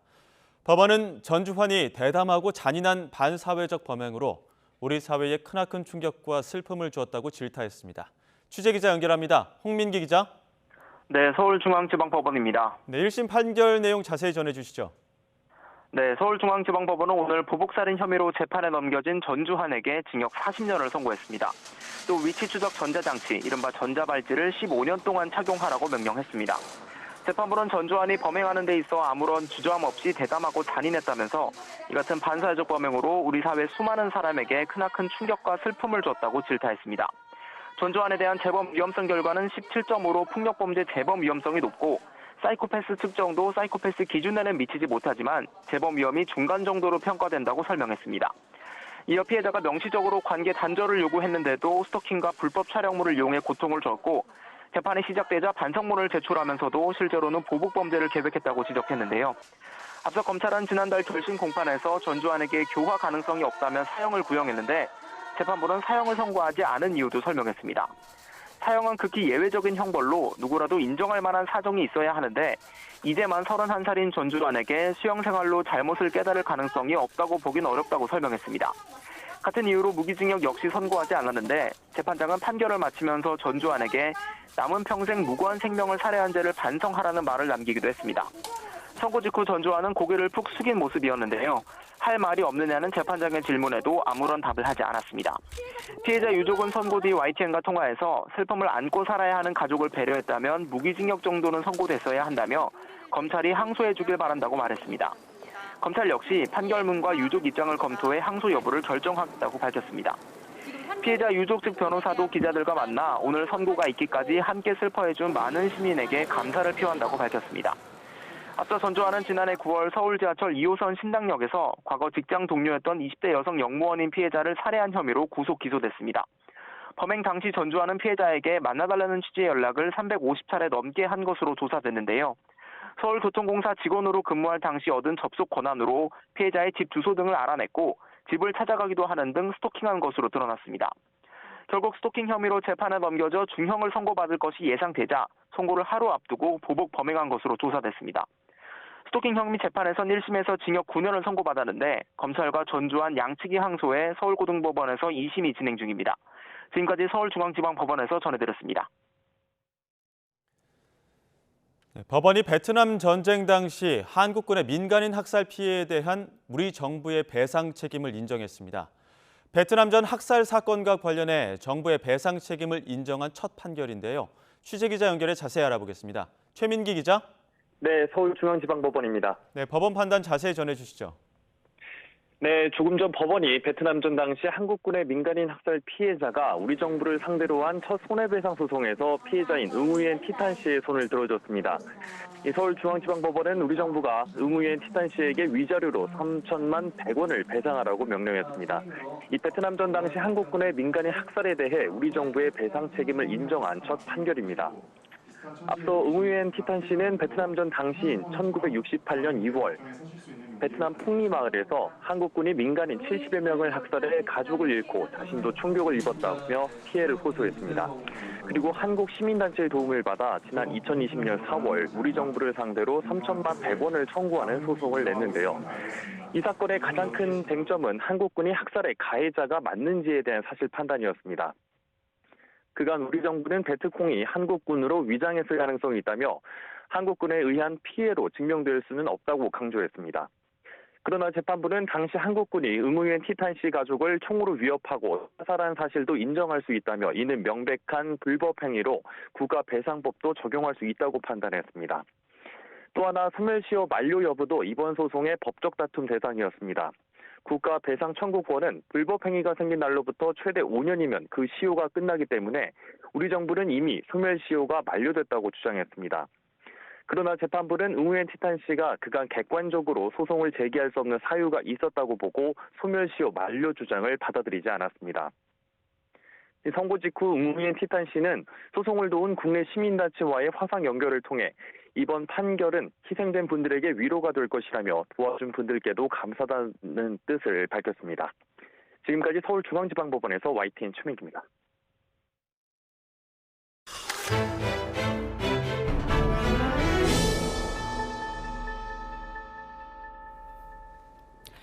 정부가 5월쯤에 코로나19의 감염병 등급을 낮출 것으로 보입니다. 코로나19 예방접종은 1년에 한두 차례 정기 접종의 형태로 갈 예정입니다. 취재기자 연결합니다. 장하영 기자. 네, 사회 2부입니다. 네, 길고 긴 코로나19의 터널. 그럼 이제 정말 끝이 보이는 것 같습니다. 어떻습니까? 네, 오늘 지영미 질병관리청장이 기자간담회에서 언급한 내용을 보면 그렇습니다. 지영미 청장은 올해가 일상으로 전환하는 원년이 될 거라며 등급 조정 논의를 본격적으로 시작하는 단계라고 밝혔습니다. 5월쯤이면 대중교통에서도 마스크를 완전히 벗고 격리 의무도 해제될 수 있을 걸로 보입니다. 미국이 공중보건 비상사태를 5월 11일에 종료한다고 했고 WHO가 4월 말쯤 코로나19 비상사태 해제 여부를 논의한다고 했는데 이를 고려하겠다고 말했습니다. 들어보겠습니다. 미국도 5월 11일을 기점으로 공중보건 비상사태를 종료할 예정이라고 발표한 바가 있는데 우리도 국내 위험도 평가와 해외 상황을 면밀하게 관찰하면서 방역 대응 수준을 조정할 계획입니다. 현재 2급 감염병인 코로나19가 인플루엔자, 즉 독감과 같은 4급이 되면 전수가 아니라 표본 감시를 하므로 모든 환자가 이 격리 의무를 벗습니다. 지청장은 환자 수 감소와 함께 치명률도 낮아져야 하는데 최근 한 달간 치명률은 0.08%로 독감과 비슷한 수준이라고 설명했습니다. 또 코로나19를 호흡기 바이러스로 통합 관리하는 체계가 필요한데 지난해 9월부터 그렇게 준비하고 있다고 밝혔습니다. 향후 코로나19 백신 접종을 독감과 같은 정기 접종으로 가려면 고위험군이 1년에 2번 정도, 일반 사람은 1년에 1번 정도로 하는 게 합리적이라고 말했습니다.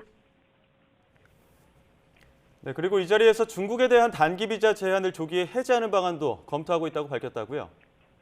네, 중국의 코로나19 유행 상황이 안정 또는 감소세로 돌아섰다는 판단인데요. 중국발 입국자 검사 의무는 원래 예정대로 이번 달 말까지 유지하고 단기 비자 발급 제한은 좀 더 빨리 해제하는 방안을 검토하고 있다고 밝혔습니다. 중국이 어제부터 20개국의 단체 관광을 재개했는데 여기서 한국이 빠진 것과 관련해 제주에 한해서라도 중국인 입국 허용을 요구하는 목소리가 나오고 있지만 이 지청장은 현재 인천으로 중국발 입국자를 단일화하고 있기 때문에 제주도만 특정해서 말하긴 어렵다고 선을 그었습니다. 지금까지 사회 2부에서 YTN 장하영입니다. 전국 대형 병원을 중심으로 소아청소년과 등에서 전공의 미달 사태가 잇따르고 있습니다. 대한소아청소년과학회가 집계한 올해 소아청소년과 전공의 지원자는 53명으로 전체 정원의 25%에 불과한 것으로 나타났습니다. 부산에서는 지역 종합병원 6곳 모두 소아청소년과 전공의를 한 명도 뽑지 못했고 광주의 조선대병원과 광주기독병원도 소아청소년과 전공의를 단 한 명도 충원하지 못했습니다. 소아청소년과 전공의 확보율은 지난 2020년 68.2%에서 지난해 27.5%로 2년 새 40%포인트 넘게 떨어졌습니다. 네, 부산과 경남에선 어린아이들의 언어 발달 장애를 치료하던 소아과 의원들이 경찰의 수사를 받게 되자 갑자기 폐업을 해 피해자가 속출하고 있습니다. 한 달 치료비를 먼저 냈던 보호자들은 돈을 돌려받기는커녕 자녀를 치료할 곳도 찾지 못하고 있습니다. 차상은 기자의 단독 보도입니다. 부산 도심에 있는 소아청소년과 의원. 출입구는 잠겨있고 직원들도 보이지 않습니다. 이곳에서 초등학생 자녀의 언어 발달 장애를 치료하던 A씨는 진료 중단 소식을 듣고 황급히 찾아왔지만 누구도 만날 수 없었습니다. 문이 열리지도 않고 직원도 아무도 없고 해서 연락을 해도 전화도 안 받고 해서 어떻게 해야 될지 모르겠네요. 문을 닫은 의원은 언어치료 클리닉을 함께 운영하며 언어 발달이 더딘 아이들을 진료해왔습니다. 진료비를 한 달 먼저 결제하는 방식으로 운영돼 왔는데 갑자기 문을 닫았습니다. 치료비를 돌려받으려는 보호자들의 발걸음이 이어지고 있지만 병원 문은 굳게 닫혀 있습니다. 피해자들은 적게는 50만 원에서 많게는 500만 원을 선결제했지만 돌려받지 못하고 있다고 호소합니다. 자녀 치료를 이어가기 위해 다른 기관을 알아보는 것도 쉽지 않습니다. 현재 아무런 치료를 받지 못하고 있는 상황이고 다른 대체 병원을 찾으려고 아무리 노력을 해도 현재 언어라든지 다른 치료를 받기 위해서 대기하고 있는 어린아이들이 너무 많기 때문에 전혀 치료가 진행이 되지 않고 있는 상황입니다. 경남에서 같은 이름을 쓰고 있는 의원도 지난달 말 갑작스레 폐업했습니다. 의원 두 곳에서 맡아온 아이들은 100명이 넘는 것으로 파악돼 피해 금액이 적지 않을 거로 보입니다. 앞서 경찰은 지난달 해당 의원들의 범죄 행위를 포착해 압수수색을 벌이고 수사에 착수했습니다. 의원 측은 개인적인 사정으로 진료가 중단된 것이라며 순차적으로 환불하겠다는 내용의 문자 메시지를 피해자들에게 보냈습니다. YTN 차상입니다. 네, 식자재 가격 상승에 이어서 전기, 가스요금 등 각종 공공요금 상승까지 외식 자영업자들의 시름이 점점 더 깊어지고 있습니다. 네, 저렴한 가격을 유지하며 서민들의 든든한 한 끼를 책임져 왔던 착한 가격 업소들도 과연 언제까지 버틸 수 있을지 미지수인데요. 취재기자 연결합니다. 박정현 기자. 네, 서울 방학동에 있는 중국집입니다. 네, 오늘의 물가 현장은 방학동의 중국집. 참 요즘에 한 끼를 먹어도 10,000원 안에 해결하기 쉽지 않은 그런 상황인데 박 기자가 나가 있는 중국집은 분위기가 어떻습니까? 네, 서민들의 대표 외식 메뉴인 자장면 요즘 한 그릇에 6-7천 원 하는 곳이 대부분입니다. 이곳의 경우에는 3,900원인데요. 지난달 기준 서울 시내 자장면 평균 가격이 6,500원 정도이니까 2,600원 정도를 적게 받고 있는 겁니다. 제가 이곳 영업 시작 시간부터 있어 보니 저렴한 가격에 식사하려는 동네 어르신부터 학생들까지 또 식사 시간을 가리지 않고 손님들의 발길이 내내 이어졌습니다. 이곳 가게는 지난해 초 러시아의 우크라이나 침략 전쟁 여파로 밀가루와 식용유 값이 폭등하면서 자장면 값을 500원 올린 것을 마지막으로 같은 가격을 유지하고 있습니다. 이후에도 식자재 값은 계속 올라서 밀가루는 지난해 같은 달 대비 21.7%, 식용유는 40.9%까지 급등했습니다. 이처럼 가격 인상 요인이 이어졌지만 11년째 한자리를 지키고 있는 것만큼 동네 주민과 함께 살자는 마음으로 버텨왔다고 설명합니다. 하지만 최근 엎친 데 덮친 격으로 전기와 가스 등 각종 공공요금까지 오르면서 고민이 커졌는데요. 실제로 이곳 식당의 지난달 가스 요금도 전달보다 30% 넘게 올랐습니다. 사장님 이야기 들어보겠습니다. 공공요금이 오른 거에 대해서 진짜 그 부분은 저희도 어떻게 할 수가 없어서 특히 저희 중식집은 늘 가스 전기가 항상 뭐 음식이 들어올 때마다 그때그때 하는 게 아니라 늘 대기 상태에서 항상 켜놓는 거니까. 지난해 6월 이후 줄곧 7에서 9%를 웃도는 등 이미 오를 대로 오른 외식 물가가 더 오를 수도 있는 상황입니다. 물가를 안정시킬 뾰족한 대책이 보이지 않는 가운데 자영업자와 소비자 모두의 고통도 한동안 누그러지긴 어려워 보입니다. 지금까지 서울 방학동에서 전해드렸습니다. 정부가 노후 계획도시 정비를 체계적으로 추진하기 위한 이른바 1기 신도시 특별법 주요 내용을 발표했습니다. 재건축 안전진단을 완화하거나 면제해주고 토지 용도를 변경해주는 등 각종 특례를 제공하기로 했습니다. 최기성 기자입니다. 국토교통부가 윤 대통령 공약이었던 노후 계획 도시를 다시 정비하는 특별법의 윤곽을 공개했습니다. 경기 성남 분당이나 고양 일산 등 1기 신도시뿐 아니라 택지 조성 이후 20년 이상 지난 100만 제곱미터 이상 택지도 대상입니다. 통상 시설물 노후도를 판단하는 기준인 30년에서 10년 앞당긴 셈입니다. 사업 추진을 위해선 국토부 장관이 권고한 성격인 기본 방침을 수립하고 각 지방자치단체가 세부 내용이 담긴 기본 계획을 수립합니다. 두 가지를 동시에 준비하는 방안도 추진합니다. 특별 정비구역으로 지정되면 도시정비법보다 완화된 안전진단 기준을 적용하고 대규모 기반시설 확충 등을 통해 공공성을 확보하면 안전진단 면제도 가능합니다. 용적률이나 층수를 높일 수 있도록 종 상향을 해주는 대신에 일정 비율을 공공임대나 공공분양 등으로 기부 체납하는 방향도 제시했습니다. 각종 특례가 집중된 만큼 형평성 논란을 피하기 위해 초과이익 환수장치 등을 마련하고 적용 대상을 넓혔습니다. 1기 신도시 등 노후계획도시를 광역적으로 정비를 해서 기반시설과 자족 기능을 확충을 하고 해당 지역 주민들은 기대와 우려가 뒤섞인 반응을 보였습니다. 종상향을 해줘서 이 사업성을 높여줬다는 것은 굉장히 환영할 만한 일입니다. 디테일한 기준을 어떻게 정할 건지에 대한 것은 이번 발표에 하나도 안 써있기 때문에 이번에 구체적인 기준을 정하지 않은 초과이익 환수 범위를 두고 논쟁이 예상됩니다. 재건축 초과이익에 대한 환수 논의처럼 신도시 재정비 사업의 장애 요인이 여전하다는 점도 감안할 필요가 있습니다. 국토부는 이번 달 안에 법안을 발의할 예정인데 야당인 민주당은 국회에서 충실한 논의를 통해 처리하겠다면서 환영한다는 입장을 내놨습니다. YTN 최기성입니다. 인터넷 은행의 주택담보대출 금리 하단이 3%대로 내려왔습니다.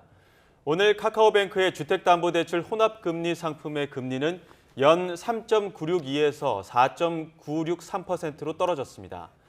지난해 3월 말 이후 약 10개월 만에 최저금리가 3%대 수준으로 떨어진 겁니다. 어제 K뱅크 아파트 담보대출 고정금리형 혼합금리 상품 최저금리가 1년 만에 3%대에 진입한 데 이어 카카오뱅크도 뒤를 이었습니다. 5대 시중은행 주택담보대출도 혼합형 금리가 3%대 코앞까지 떨어졌습니다.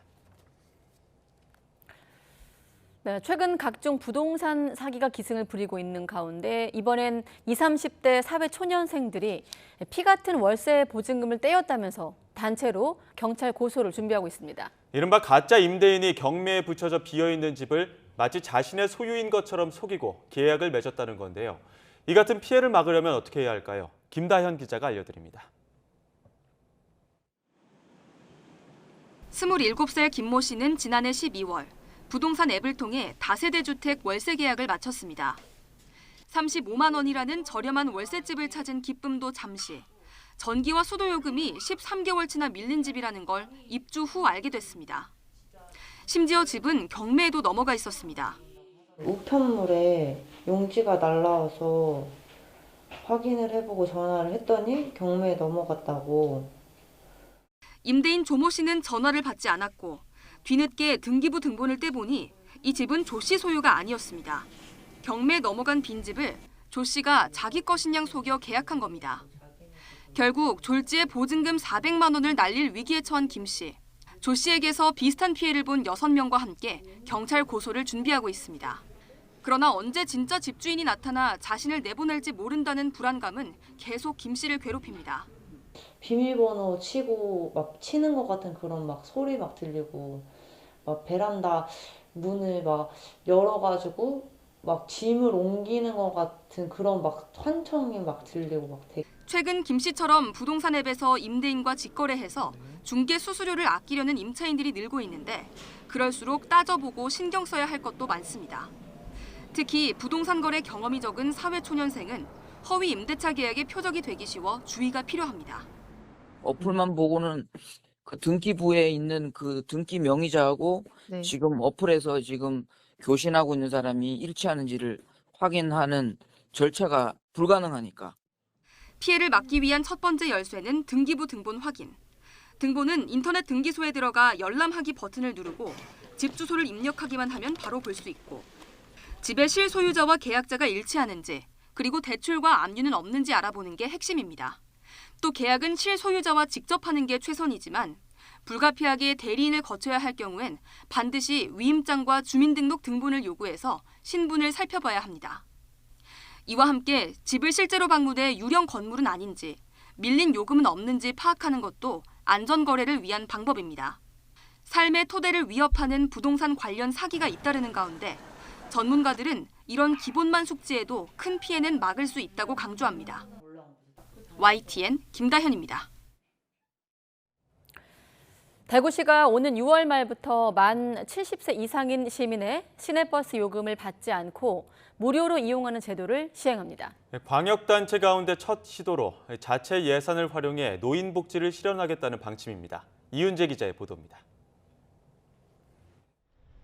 정류장에 앉아있던 70대 할아버지.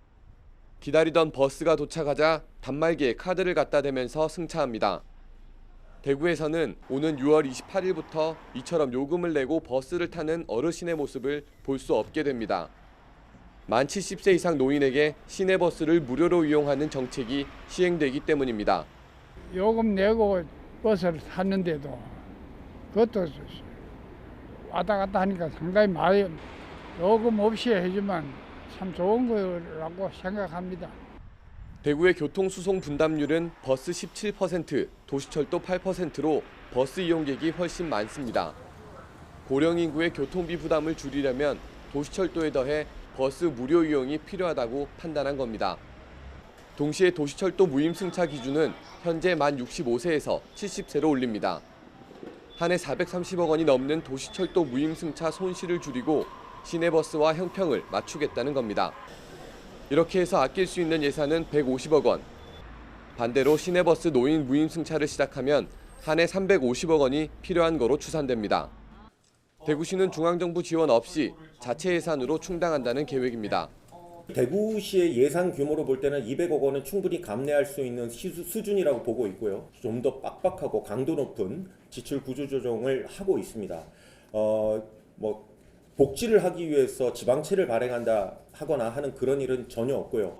다만 지금 65살에서 70살 사이 노인들은 갑자기 도시철도 요금을 부담할 수 있다는 우려에 반발도 적지 않은 상황. 대구시는 도시철도 무임 승차 나이를 1살씩 단계적으로 올리는 방안과 70세로 한꺼번에 조정하는 방안을 두고 추가 논의를 거쳐 오는 3월까지 최종 결정할 예정입니다. YTN 이윤재입니다.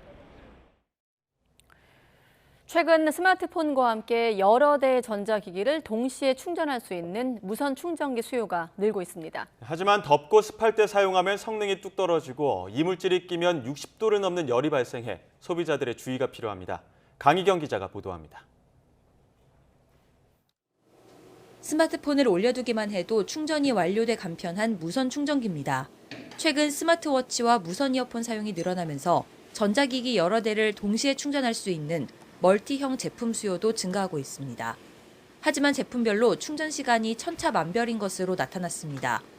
한국소비자원이 시중에 판매되는 무선 충전기 14개 제품을 조사한 결과 충전 성능은 제품별로 2.4배 차이가 났습니다.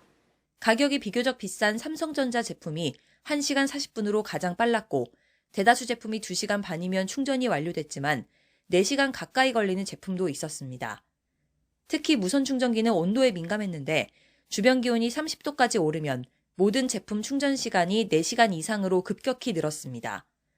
충전 패드와 스마트폰 사이에 금속 이물질이 끼면 60도를 넘는 발열이 났는데 한 개 제품을 제외하고는 대부분 이물질을 감지하지 못했습니다. 무선 충전기와 모바일 기기 사이에 금속 이물질이 들어가지 않도록 주의하고 사용하셔야 합니다. 주위 온도가 높을 경우 충전 속도가 느려지므로 고온 환경에서의 사용을 피하셔야 합니다. 소비자원은 무선 충전기를 고온이나 습한 환경에서 사용할 경우 성능이 떨어질 수 있다고 조언했습니다. 또 제조업체들의 고온과 이물질에 대한 주의사항을 제품 설명서에 표기하라고 권고했습니다. YTN 강희경입니다.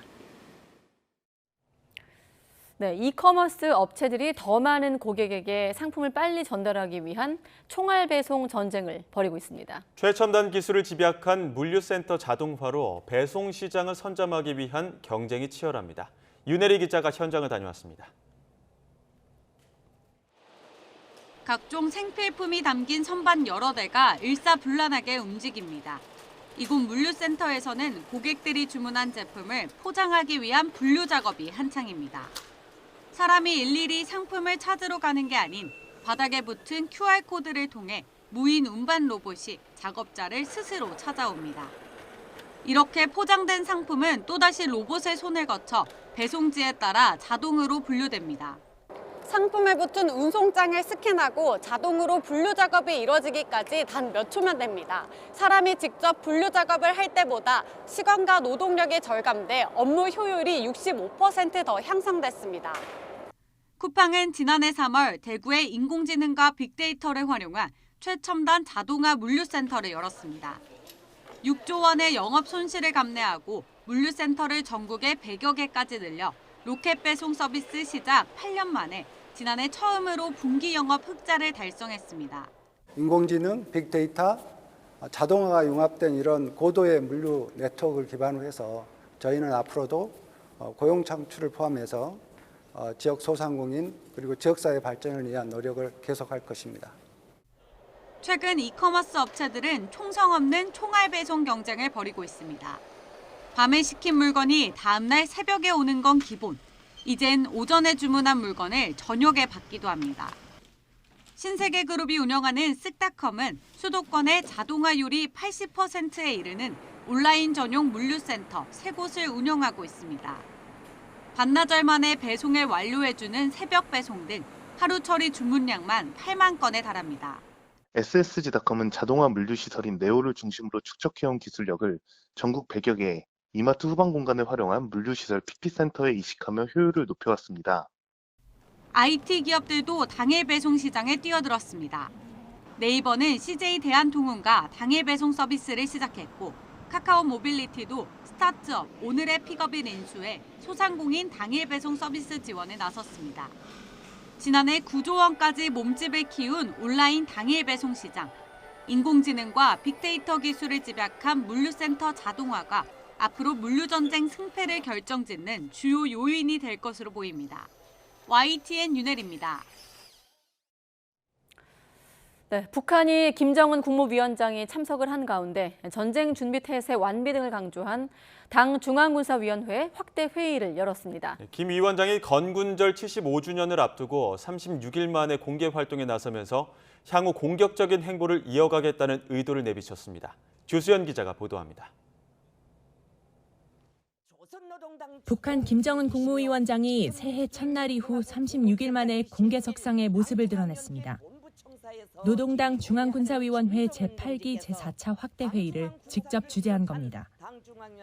북한이 당 중앙군사위원회를 소집한 것은 지난해 6월 제3차 확대회의 이후 7개월여 만으로 올해 주요 군사정치 과업과 군 건설 방향을 논의했습니다. 군사사업을 근본적으로 개선 강화하기 위한 기구 현재적인 대책을 세울 때 대한 문제, 조성된 정세에 대처하여 인민군대의 작전 전투 훈련을 부단히 확대 강화하고 무엇보다 전쟁 준비 태세 완비와 작전 전투 훈련 확대 강화에 대한 결정사항을 채택한 점이 눈에 띕니다. 결정사항이 무엇인지는 구체적으로 밝히지 않았지만 도발을 본격화하겠다는 의도가 포함된 것으로 풀이됩니다. 북한은 원래 국방과 경제 두 마리 토끼를 잡겠다는 토트랙 전략을 가진 모습 보이고, 특히 전쟁 억제를 강화해서 전쟁 준비 태세 강화로 전환한 것은 국방력 강화를 보다 공격적으로 펼쳐나가겠다는 전략적 의지가 담긴 것으로 분석합니다. 김 위원장은 이 자리에서 당의 과업을 무적의 군사력으로 떠받들고 나가자고 주장했습니다. 건군절 75주년을 앞두고 36일 만에 잠행을 끝낸 점으로 미루어 북한의 향후 행보가 거칠게 이어질 거란 메시지를 보낸 것으로 평가됩니다. YTN 조수연입니다. 조 바이든 미국 대통령은 중국의 정찰 풍선 격추 여파로 미중 관계가 악화하진 않을 것이라고 밝혔습니다. 바이든 대통령은 백악관에서 기자들과 만나 적절한 때가 오자마자 풍선을 격추해야 한다는 것이 초지일관 자신의 생각이었다면서 이같이 밝혔습니다. 이어 우리는 옳은 일을 했고 이는 악화냐 강화냐의 문제가 아니라며 약화냐 강화냐의 문제가 아니라면서 이것은 현실이라고 덧붙였습니다. 지난달 네팔 포카라에 추락한 여객기가 사고 직전에 엔진 동작이 멈췄다는 당국의 조사 결과가 나왔습니다. 로이터 통신에 따르면 네팔 정부가 임명한 사고조사위원회는 성명을 통해 추락 여객기의 마지막 하강 구간에서 엔진 추진 동작이 없었다고 밝혔습니다. 위원회는 이어 양쪽 엔진의 프로펠러가 하강 기초 단계에서 페더링됐다는 사실을 알 수 있었다고 말했습니다. 페더링은 비행 중 엔진이 멈췄을 때 프로펠러가 공기 저항을 받아 기관이 추가로 손상되는 것을 막고자 프로펠러의 날개의 각도를 90도 기울여 항력을 줄이는 기능입니다. 프로축구 포항은 지난 시즌을 3위로 마쳤습니다. 올해는 울산과 전북이 버티는 양강 체제를 깨트리겠다는 각오인데 그 중심에 김기동 감독과 주장 김승대가 있습니다. 포항의 전지훈련장에 허재원 기자가 다녀왔습니다. 한라산 정상의 하얀 눈이 채 녹지도 않은 쌀쌀한 날씨 속에도 훈련 열기는 뜨겁습니다. 어느 팀보다 끈끈한 조직력을 자랑하는 포항의 중심에는 선수 시절부터 함께 땀을 흘려온 김기동 감독과 새 주장 김승대가 있습니다. 감독님은 정말 처음부터 같이 시작했고 또 선수로서 정말 역사에 남을 그런 경기도 같이 뛰어봤고 못 해본 거 딱 하나 우승이 있기 때문에 한번 해보고 싶은 그런 마음이 있습니다. 네. 타이틀을 못 가져왔어요. 그래서 선수라고 목표를 삼을 때도 우승을 하고 싶다는 그런 얘기를 했었는데 그런 바람들이 잘 이루어져서 선수라고 올해 또 행복축구를 했으면 좋겠습니다. 포항의 상징과도 같은 두 사람, 서로를 향한 믿음은 각별합니다. 41살까지 그라운드를 누빈 사령탑은 선수들에게 큰형과도 같은 존재입니다. 아직 같이 현역으로 뛰고 있는 축구 선배처럼 다가와서 얘기하라고 하시고 또 그렇게 많이 다가오셔서 얘기를 많이 걸어주시는 게 아마 선수들도 그런 게 좀 더 편하고 또 좋으니까 또 김 감독은 김승대가 팀의 정신적 지주로 중심을 잡아주길 기대하고 있습니다. 포항 유스 출신이고 또 포항에서 예전부터 많은 역할들을 해줬고 우리가 걸어온 길들에 대해서 알고 있고 역사와 전통을 이해할 수 있는 그런 선배이기 때문에 올해로 창단 50주년, 포항은 전북과 울산의 양강 체제를 깨고 지난 시즌 3위보다 높은 자리에 오르겠다는 굳은 각오를 다지고 있습니다. 포항 스마스 파이팅! 김기동 감독과 주장 김승대의 두터운 신뢰 속에 포항이 힘찬 2023년 시즌을 준비하고 있습니다. YTN 허정원입니다. 여자 배구 간판 스타 김연경 선수가 대지진이 강타한 튀르키예에 도움과 관심을 호소했습니다. 김연경 선수는 SNS를 통해 대지진 소식과 기부금을 보내는 방법을 소개했는데 김연경 선수는 튀르키예 페네르바흐체에서 뛰며 챔피언스리그 최우수 선수와 득점왕을 석권했었습니다. 일본의 한 데이터 전문 분석업체가 WBC에 출전하는 우리 대표팀의 약점으로 강속구 좌완 투수 상대 타격을 꼽았습니다. 이 업체는 WBC 전망 기사에서 한국은 2019년 프리미어 12에서 우완 투수 상대 타율은 2할 6푼이었지만 좌완 상대로는 1할 8푼대에 머물렀다고 밝혔습니다. 이어 최근 5년간 좌완을 상대로 3할대를 치는 이정후도 도쿄올림픽에서는 왼손 투수를 상대해 12타수 무안타로 침묵했다고 덧붙였습니다. 쇼트트랙 레전드 안현수, 빅토르 아니 최근 성남시청 코치 지원 과정에서 논란이 된 연금 수령 과정에 대해 해명했습니다. 빅토리아는 2011년 7월 러시아 기화 등 모든 것을 결정하고 진행했지만 국내에는 7월에 연금을 먼저 받고 8월에 귀화를 결정한 것처럼 잘못 알려졌다고 밝혔습니다. 또 일시불로 받은 올림픽 메달 연금은 심장 수술이 필요한 아이와 재활과 치료가 필요한 후배 선수에게 모두 기부했다고 설명했습니다. 당구 챔피언의 딸 김보미가 8번째 도전 만에 프로당구 여자부 LPBA 첫 결승 무대를 밟았습니다. 김보미는 어제 열린 크라운 혜태 챔피언십 준결승전에서 백민주를 세트 점수 3대1로 누르고 결승에 진출했습니다. 하나카드 김병호와 함께 부녀 당구 선수로 유명한 김보미는 캄보디아 특급 스롱 피아비와 우승을 다툽니다. 오늘 낮 동안에는 서울 기온이 10도 가까이 오르면서 초봄처럼 온화한 하루였습니다. 내일도 추위 걱정은 없겠는데요. 내일 서울 아침 기온은 영하 2도, 낮 기온은 7도로 오늘보다는 조금 낮겠지만 여전히 예년 기온을 3도가량 웃돌겠습니다. 다만 내일 오전까지는 초미세먼지를 유의해 주셔야겠습니다. 현재 서울 등 서쪽 지방을 중심으로 공기가 무척 탁한데요.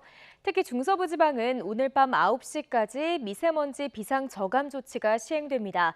이들 지역에서는 공공사업장과 공사장의 운영이 단축되고 5등급 차량의 운행이 제한되는 점 참고해 주시기 바랍니다. 내일은 전국적으로 맑은 하늘이 펼쳐지겠지만 동쪽 지방은 대기의 건조함이 더욱 심해지겠고요. 오후부터는 원활한 대기 확산으로 초미세먼지가 점차 해소되겠습니다.